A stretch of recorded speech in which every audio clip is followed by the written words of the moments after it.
Yo, what's up, crazy people? It's Mike Chen. Dan Chen here. And we're the Double Chans. Double Chans. Our topic today is long-distance relationships and can it work? Most people, I think, shy away from long-distance relationships. Yeah, I would say, depending on what stage of your life you're at, okay? If you're in college, it's not gonna work. No way is it gonna work. Now, there's gonna be some people that are like, Dan, you're wrong. My husband now, okay, you're the outlier.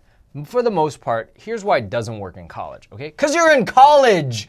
You're like, you're partying, you're making new friends, everything's new to you. You have like, you remember like your freshman year, you're meeting everyone in your dorm, and then in the dorm next door, you stay up all nights, you're meeting like tons of people, okay? Because here's the problem. I've seen it, a lot of my residents went through very similar things. They come to freshman year with a boyfriend or a girlfriend that's usually at a different state. It's a long distance thing. They only see them during holidays, visits, a few times a year, and they'll probably spend the summer together back home. But that first semester, second semester really defines you. Not that it should, I'm just saying for most people, it does define them, or at least gets them off on the foot in college, and nobody wants to start off in college on the wrong foot. So my point is, eventually, there's a lot of human desire. You're talking to people of the opposite sex, you're hanging out with them. Some stupid mistakes are bound to happen. I've seen this, I've seen this firsthand. So to me, in the beginning of college, it's not gonna work. All right, you're just kidding yourself. All right, let me say this. Okay, I'm always the reasonable one here in terms of relationships. I've been in a long-distance relationship for 6 years. Yeah. And my long-distance relationship is the king of long-distance relationships because college, come on, she was in China. Dude, we're talking about different, across the ocean. Yeah, you have to take a boat for like months. Right, so you met her in high school in China. And and we were together until halfway through my college. I wanna clarify a couple things. One, I think long-distance relationship has become a bad, leaves a bad taboo taste in people's mouths. Yes, I agree. For reasons that it shouldn't. I agree with that. For reasons of a lot of media hype, a lot of people saying, what's the first thing you think about when you say long-distance relationship? Most people think about, it's not gonna work. It's not gonna work, right. Automatically, it's not gonna work. How do you know that? You don't know, but you just, because think about it. Why do you say it doesn't work? Because you're like, I think I heard it somewhere. Yeah. I think like some other people said it. Yeah. That's not you. Right. Every case is different. Right. I'm not saying long distance relationship isn't difficult. It's hard. It is extremely hard. But I believe if you two really love each other, I'm not talking about like puppy love. We met, is my first. Really true love. Maturely. Yeah. You can love each other in a very mature sense. Right. Meaning that you guys know where you're headed. Exactly. You guys really want to be together. And it's legitimate. It's not just like, she was hot and I took her to the junior prom and I want to marry her someday because she's hot. Right. No. You're not afraid that they're going to cheat on you. You have you have total trust, total communication. Because any of that falters, your relationship is not working. Right. Like your thing that you mentioned about college, so much of that happens because of jealousy. Absolutely. Where were you tonight? I was at a Phi Sigma Black party. I knew what you were doing. Well, I wasn't. Okay, so a lot of it has to do with trust, communication. If you can be mature, for example, for us, now, I think if you were in a long distance relationship with your girlfriend now, I think you'll be able to last it. Because I'm in a different part of my life. I'm much older. But I'm also saying that this could work even for people who are much younger. I've seen it work. Yes. I've seen it work. I'm a prime example of that it could work. Yes, because look, I didn't break up. We didn't break up because of 6 years. Come on, people. 6 years she was in China. You guys know what Dude, and there was no Skype back then. There was no texting. There was not even emails. We wrote letters. Okay? 10 days there, 10 days back. We wrote letters. I mean, this is like The Notebook. What was her name? Julie. My dearest Julie. I literally have a drawer full of her letters. You still have it? Yeah, at home. Oh my God. Like drawer full, because for we basically wrote letters. Think about it. For the 6 years of our relationship, even at the tail end of it, Right. there was really no like instant messaging. Dude, no. There was no, No. WhatsApp. There's none of that, because people that are watching now, most people, and then some older people, they're like, yeah, it's not that big of a deal. I mean, you could Skype, you could FaceTime. Are you kidding me? There wasn't even cell phones back then. There was like, nothing. are you kidding? There was nothing. What you're saying is, I agree with. So I think that if you're, let's say age aside, okay? Right. Age aside. If you're mature enough, comfortable enough in your relationship, have the trust, have the foundation, you can definitely have a long distance relationship. Absolutely. Right. In any period. Right. Okay, you don't need the media now, although it's easier now. My point is basically, you're an outlier. Right.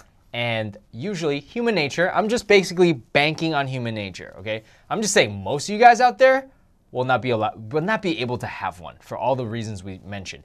In a perfect world like Mike's, where people act like they were back in the Tang Dynasty, I'm sorry, but that's what you're talking about. That's not reality. That's not today. You can have one, but that's not reality. That's my point. All I'm saying is that if you two really love each other maturely, able to have mature relationship and communication, right? Yeah, it can work. So I'm not saying it's not difficult. Right. It's one of the most difficult things you could ever do. But right. I'm also say this. Distance make the heart fonder. That's true. Now, I really like what you said about the stigma behind it. Right. There's definitely a stigma. People hear long distance relationship. It's like anything that's bad. Divorce, bad. Divorce is bad. Okay, yes. But it can also, it's life. The long distance relationship, bad. But you got to deal with it, right? So I also don't like what's associated with it. Obviously you prefer to be near each other. But also another thing is when people hear that, they automatically think, because also when you're young, you need to see that person. You need the time. Okay, most people aren't as mature as you were when you're 15. I wasn't. When I was 15, if I'm in a relationship, you better be right in the same city. You better be in the same city. Because if you're not, you better even be in the same college as me. Because if I was going to Northeastern and you were going to BC, I'm going to be jealous. Yeah. I'm going to be like, what party did you go to? You never fell in love with anybody when you were younger. Okay, that's true. For you guys out there who are thinking about this, let me say this to you.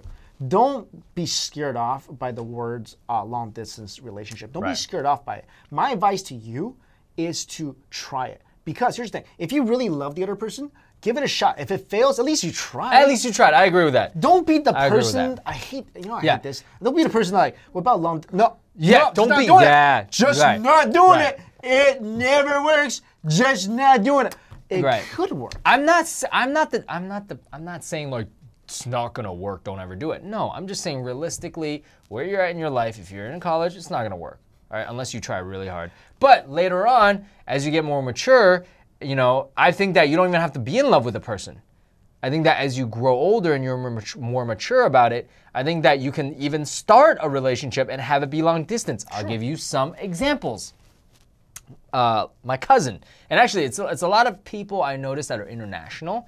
In America, it's hard. For some reason, like American culture, it's hard to do it because of all the mixed messages from the media, like you're saying, this is bad, this is good. You get too many of those messages, but international people don't as much. Case in point, my cousin, she's 40 years old.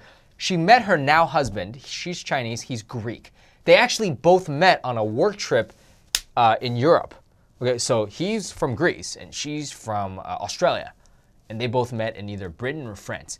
Started a relationship like that. So for the next year, 2-3 years, they would travel to a mutual destination, or one person. I mean, we're talking about far distances. Australia is far. Yeah. Greece is far.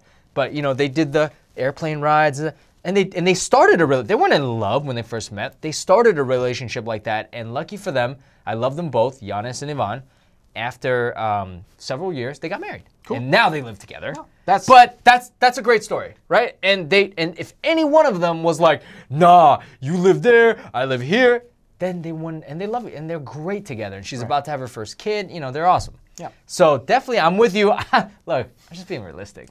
I lost the magic. You lost the magic. Like Mike would say, I lost the magic. You know what? I did a little bit. Come on.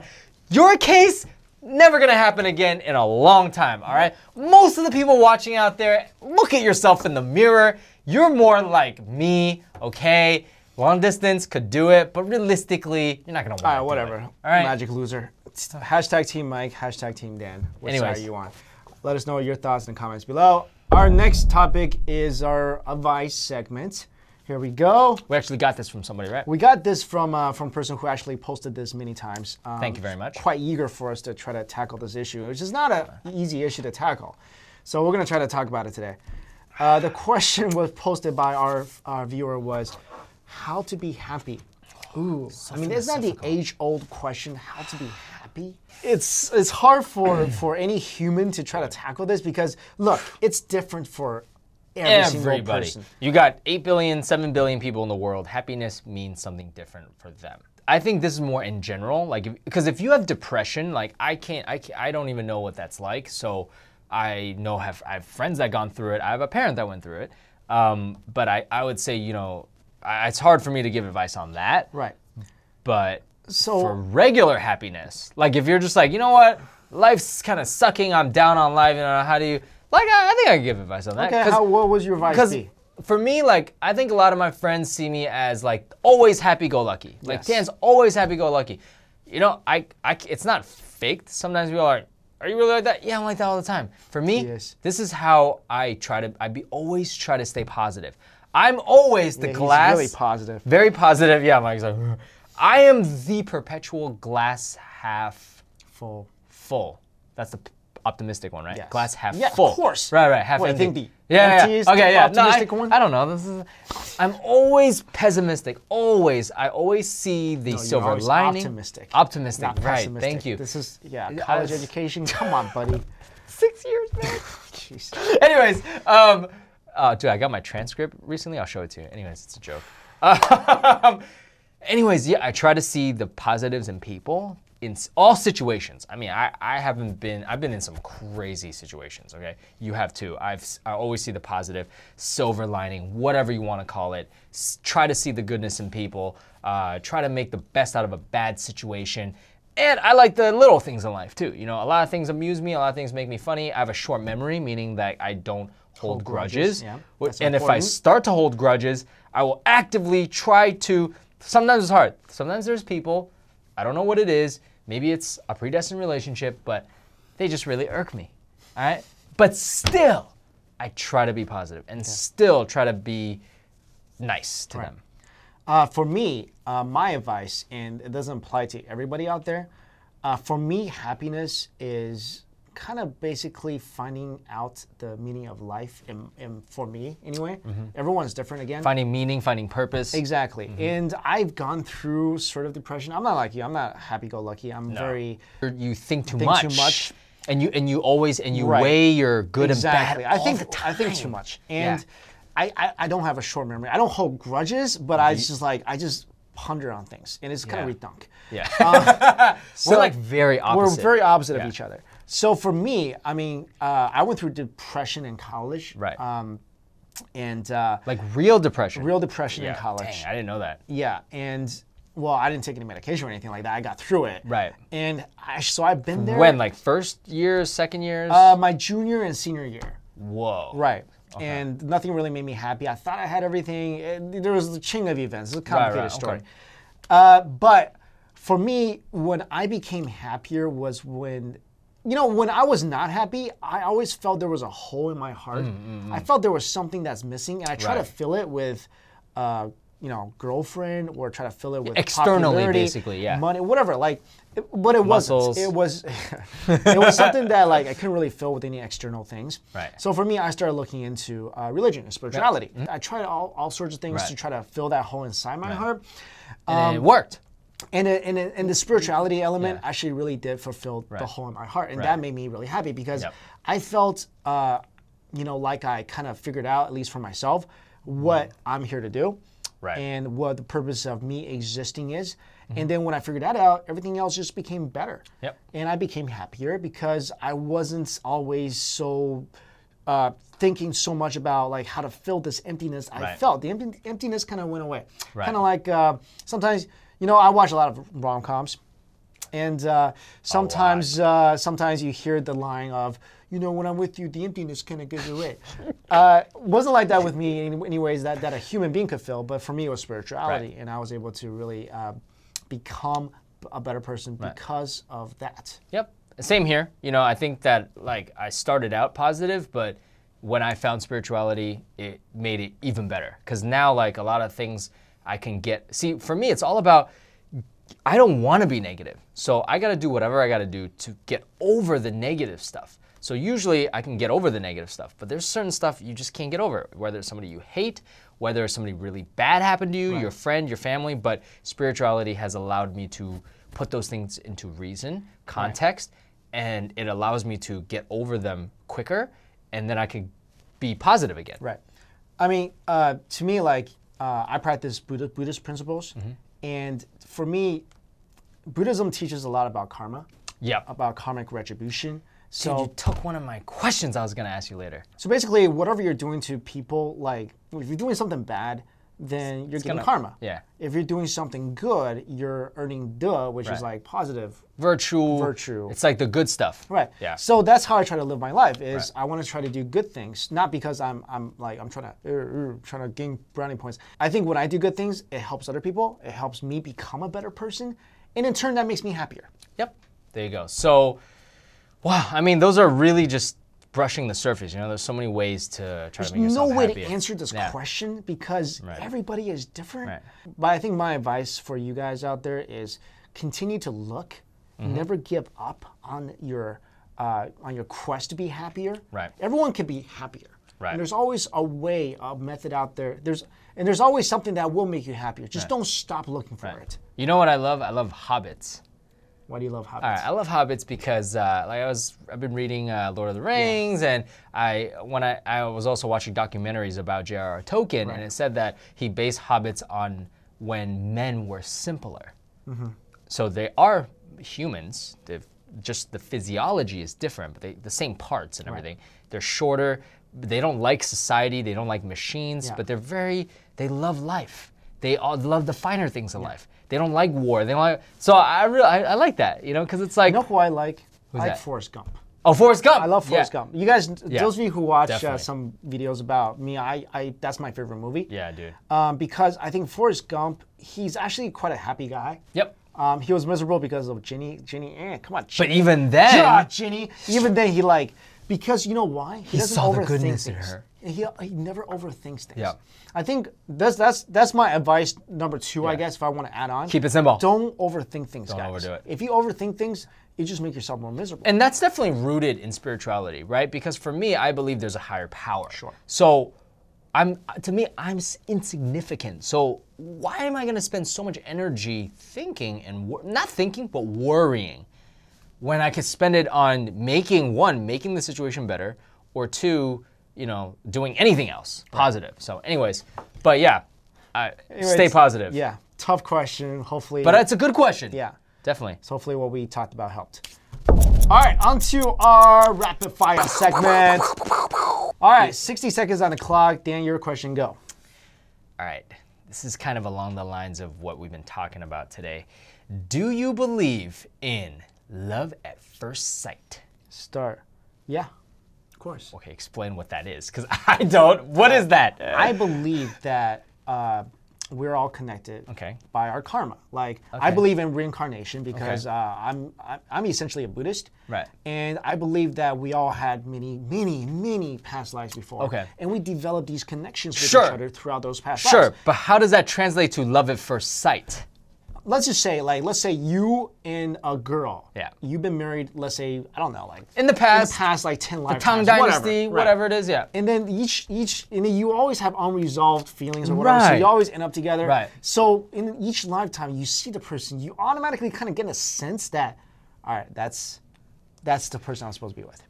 Okay, so can you be love at first sight for multiple people? Because if you're not with that person, then, you know what I'm saying? Here's the thing. You can be love at first sight with a person. Okay. But throughout your thousands or 20,000 lifetimes, right. I don't know, you could have been married to all sorts of people, right? Okay, right.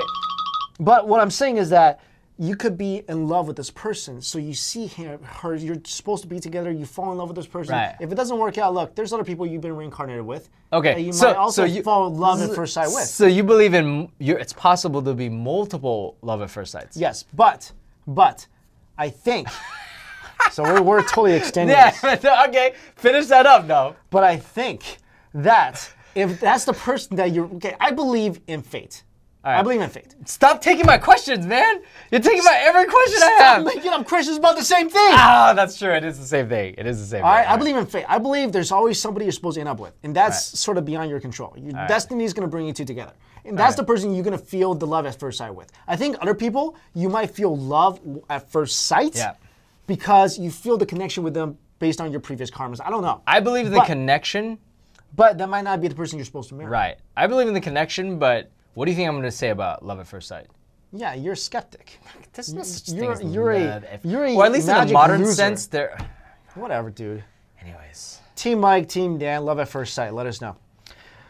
All right, my question, 60 seconds. Do you believe in ghosts? Go. Oh, heck yeah. Yeah? Oh, dude. No, I never seen a ghost, but when I was a kid, I seen way too many of those paranormal activity documentaries. Yeah.